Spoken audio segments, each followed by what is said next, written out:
This segment of the news is brought to you by Sun Oil Limited. Welcome back. A date has been given for the resumption of the reopening of public schools, which is set for January 2022. In the meantime, Education, Technical, and Vocational Training Minister Glenys Hanna-Martin says that the ministry will be in consultation with various stakeholders during this time. Here's Laurencia Smith with that report. That reopening of classrooms nationwide, including New Providence, will take place in the second week of January 2022, which we expect to be hybrid in the first instance, gradually leading, we hope, to full face-to-face. That's Educational, Technical, and Vocational Training Minister Glenys Hanna-Martin revealing her ministry's plans as it relates to the reopening of public schools across the nation, while providing a comprehensive breakdown of school repairs for at least 5 public schools here in the capital and 3 on the island of Abaco. Those repairs in excess of some $20 million. Minister Hanna-Martin says the repairs range from minor to major, while also noting that campuses with major repairs are not likely to be ready for the January 2022 reopening date. Among them are the C.W. Sawyer, Carlton E. Francis, and Columbus Primary School, and on the island of Abaco, the Mars Island All-Age School, S.C. Boodle, and James Pinder Primary School. L.W. Young Junior High, where they are undergoing structural repairs, electrical and plumbing work, and building works.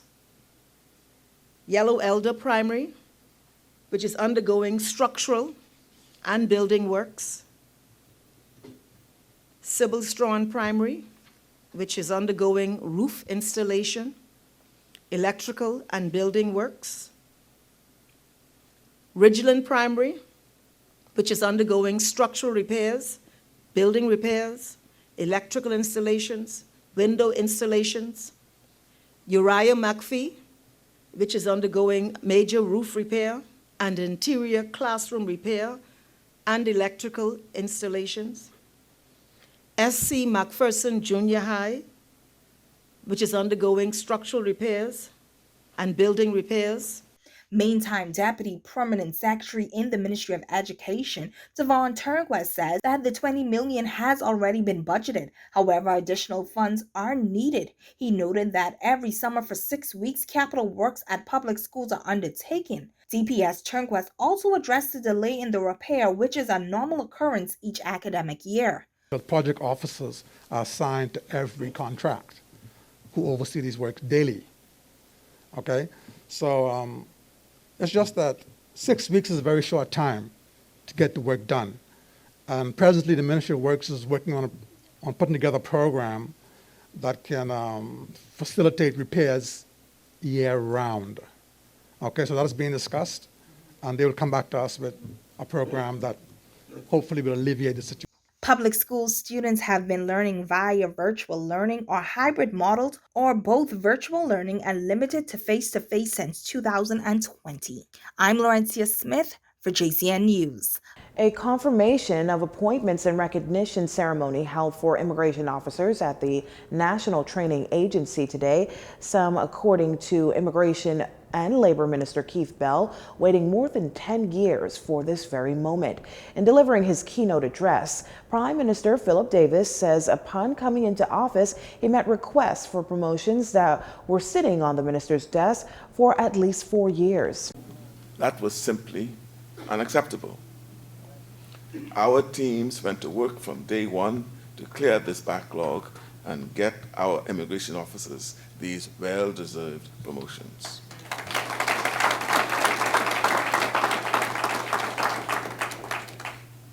Under my administration, your hard work will be recognized. Immigration officers are tasked with the important job of helping to secure our country's borders and upholding our country's immigration laws. We must give our immigration officers the respect that they have earned. Prime Minister Davis also notes that these officers have obligations to themselves and their families that they must take care of, adding that to delay such processes impacts their ability to meet those obligations and plan for the future. That is why this administration has prioritized moving promotional processes along through the system, paying civil servants monies owed, and reintroducing annual increments so that salaries can keep pace with the cost of living.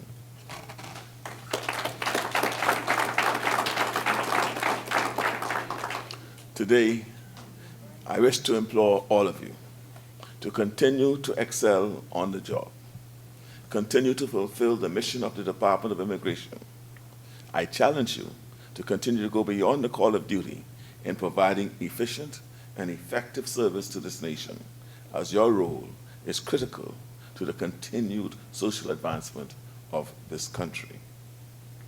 As Prime Minister, a total of 152 immigration officers throughout the Bahamas have received promotions during this most recent period. That's 93 here in the capital, 36 in Grand Bahama, 6 in Abaco, 3 in Exuma, 3 in Eleuthera, 7 in Bimini, 1 on Andros, and 3 in Inagua. A man is dead after he was struck by a vehicle while walking in the area of Eastland Village roads. Last night, the police force traffic section is investigating that traffic accident, which police say occurred shortly before 11 p.m. Police were alerted to the accident. Officers were dispatched, and on their arrival at the scene, they were directed to a gray 2015 Honda Accord, which collided into a lamp pole. Investigations revealed that the male driver was traveling south along Village Road when a vehicle that was overtaking in a northerly direction caused him to swerve, resulting in him colliding into a lamp pole and a male pedestrian. Emergency medical services visited the scene and pronounced the pedestrian dead. The driver was transported to the hospital by EMS as a result of the injuries that he had sustained.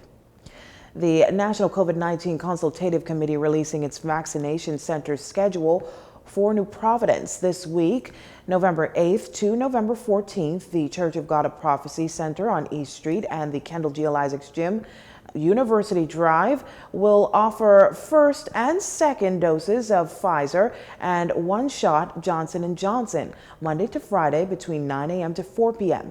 These vaccination centers are closed on Saturday. The Mall at Marathon and the Fish Fry at Awaki will both offer first and second doses of Pfizer and Johnson & Johnson.